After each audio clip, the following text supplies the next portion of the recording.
Hello everyone, welcome to my channel. This is Anjali and today we would be discussing about a very important and interesting tool which is N8N. There aren't much videos on YouTube about N8N, its use cases, how to use it, and hence I felt this can be a very useful topic for today's session. So, what is N8N? Before starting with what is N8N, let us see one use case. Let's say I have a use case where maybe I want to fetch some data from OpenAI or maybe some stock exchange or any other application, and then do some sort of analysis, operations on top of them. And then based on that analysis, I want to serve my clients with some of the insights. So, as a developer, all we need to make this sort of system is to connect the lines by feeding the output of one app as an input to the another. Because we could already fetch data from the required source, right? Like OpenAI in our case.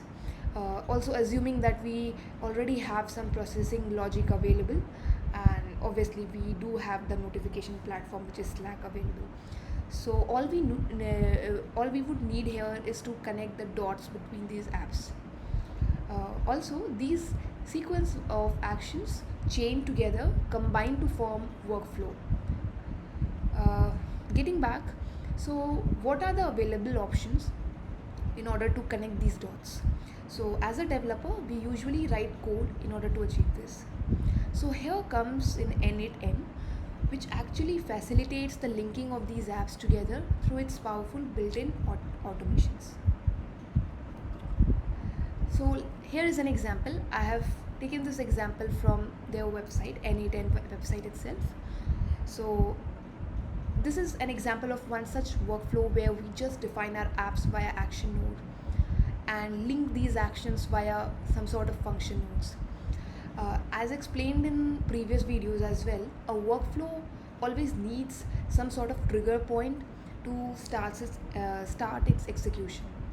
So in this example, as we can see, when a user submits the form, it triggers this workflow, right? So you might have seen some other examples as well. When you fill some sort of Google form, and the moment you click submit, you receive some sort of email that your response has been recorded. So clicking on submit button actually triggers a workflow which sends you some sort of notification via email. This is similar to that. Now once the user submits the form, then there is another node which is the AI agent node.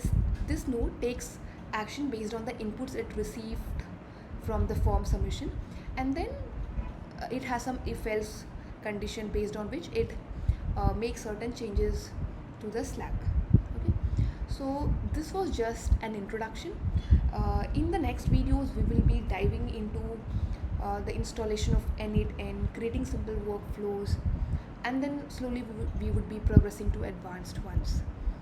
We would also see how can we actually leverage the free version of N8N, because a lot of features are already coming in paid version. So for beginners, how can we switch to the easiest way of free version is what we would be exploring in our upcoming videos. Till then, bye bye.